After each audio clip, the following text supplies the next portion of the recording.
everyone, welcome back to my channel. Today I want to talk to you about something very important, and the topic of the video is my Christian journey.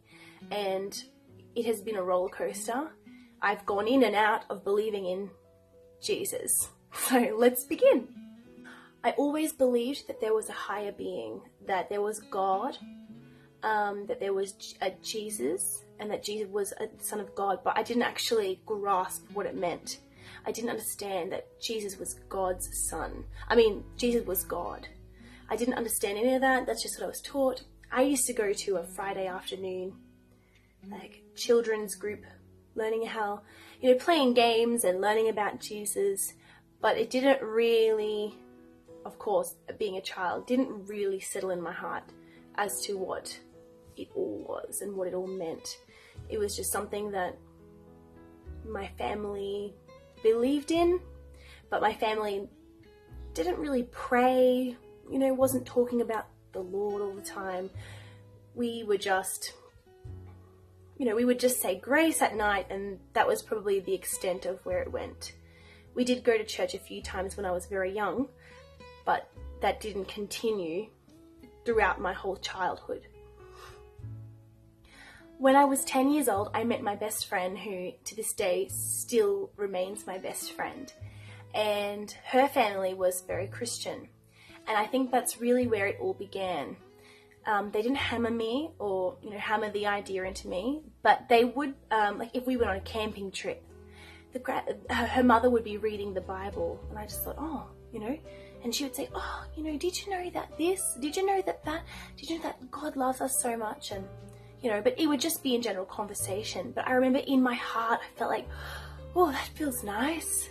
And it just felt nice, it felt good to me. But that was really all it went. That's the extent to where it went for me as well. One of the sleepovers we went to, my best friend had this book. And I'm pretty sure many of you would know this book. I've actually got a copy of it now, I bought it. So it's called His Princess, Love Letters from Your King. My parrot destroyed it very recently, so I'm not happy about that either. But yes, and it's basically letters from God. She read them to me, and I just couldn't believe that. They're like love letters from God to you to kind of comfort you. But I just could not believe that God could see me as his child. And I remember I was 14. I was overcome with emotion, and I would just cry, and I was like, really? Does he love us that much? Does he really love us that much? And she'd be like, yeah, of course he does. I remember when her mother would pray for me sometimes, it would always feel so nice. And I would feel very emotional.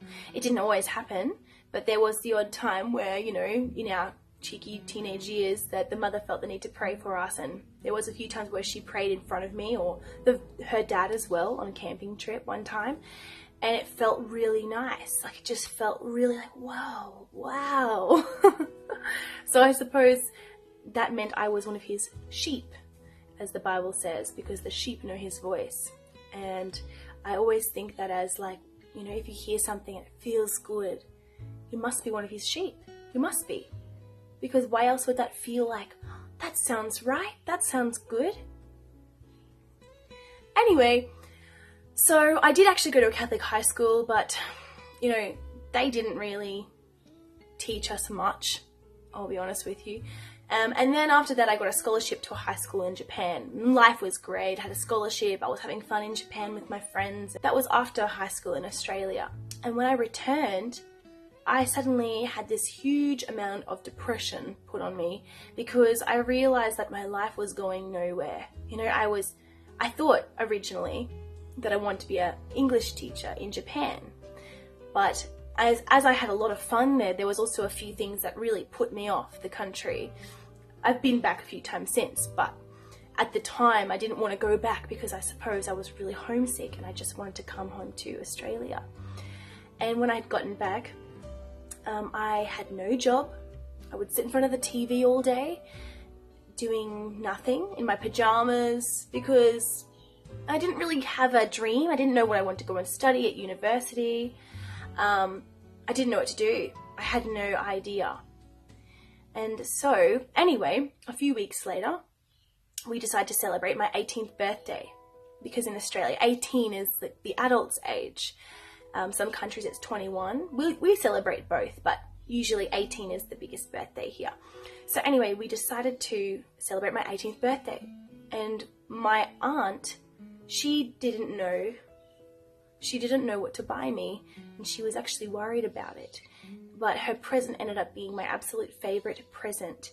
It was this little box, and it was made of glass, and all it said was, "God's light shines on you," or it was something like that. And for some reason, that was my favorite present of all, even though she was so worried that I wouldn't like it because she didn't know what to get me. So that was God, saying, "Get her this," kind of thing, I believe. Anyway, so she got me this box. Anyway, I started not knowing how to pray, not really knowing much about how to talk to God. I decided to, okay, I'm going to use this little glass box as a mailbox to God, and I'm going to post letters. So anyway, I wrote, "God, please find me a job that I love." And I really wanted to know more about God, because this box just really made me feel good. There is hope for me. God's light shines on me.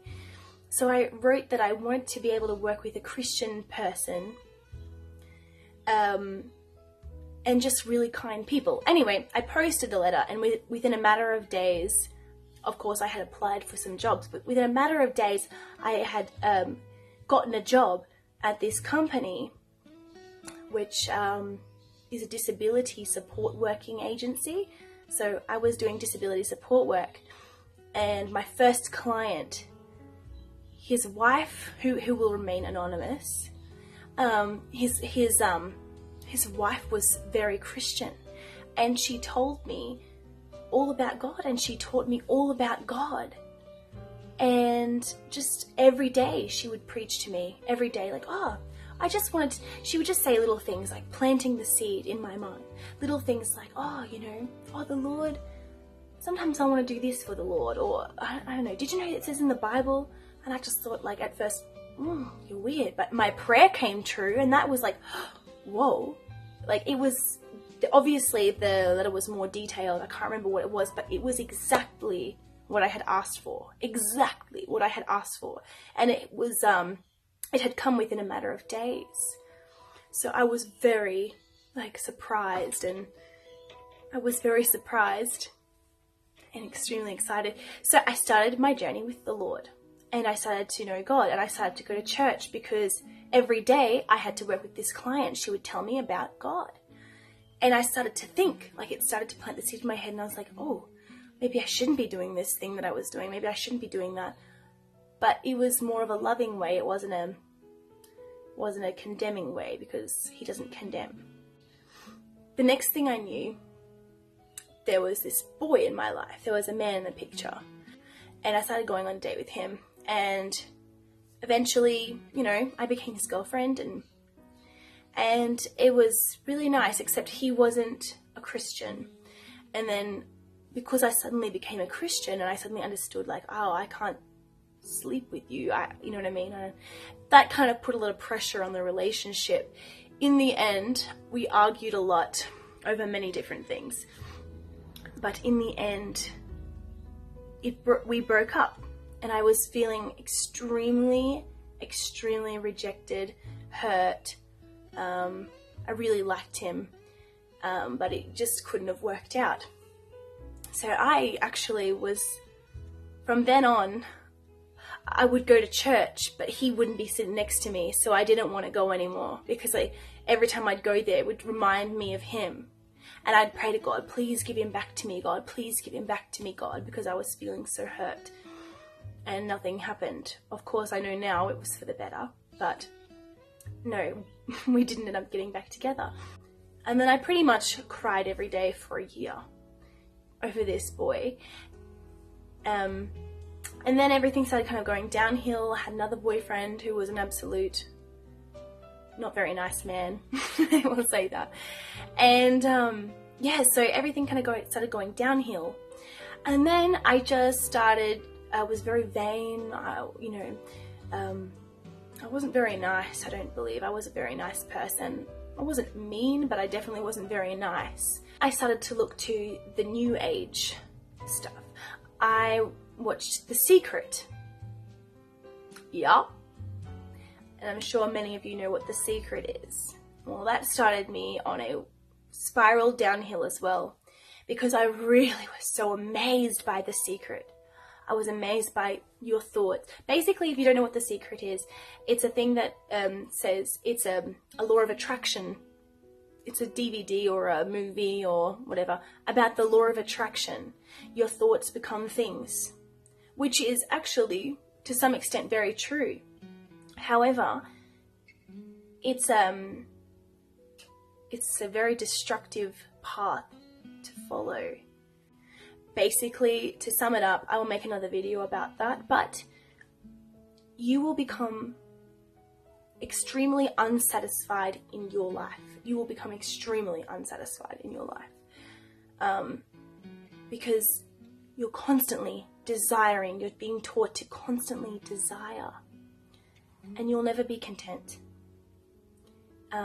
It's just a very destructive path to follow. I took it very seriously. I would study it. I would meditate. I would go for a drive to, maybe a national forest. And I would just sit down and I'd feel everything. I would feel the trees. And I just thought, oh, I'm so powerful. I can attract all this stuff. And I would meditate and meditate. Well, anyway, it's a very long story, but in the end, I was very, very depressed.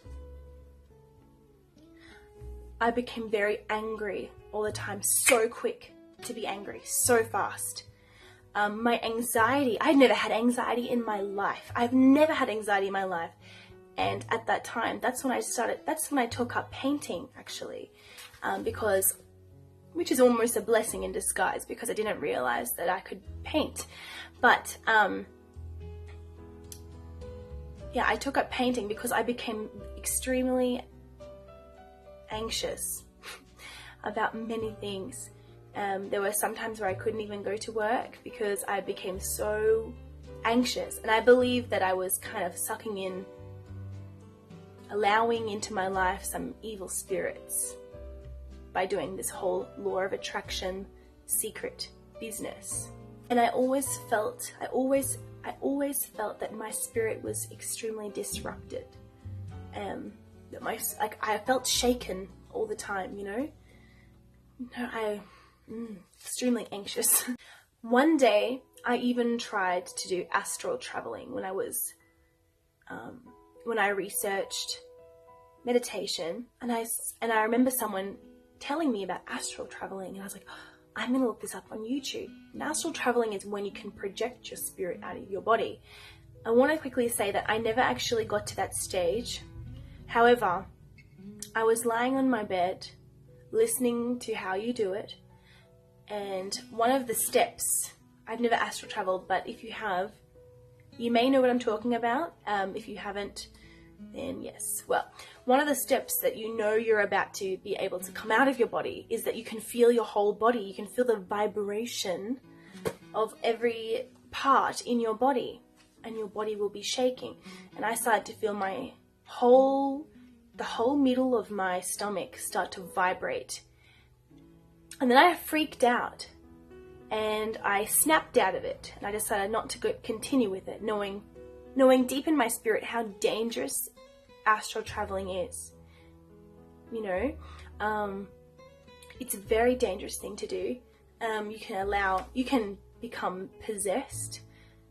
You can allow in some evil spirits into your life. Anyway, it's very bad.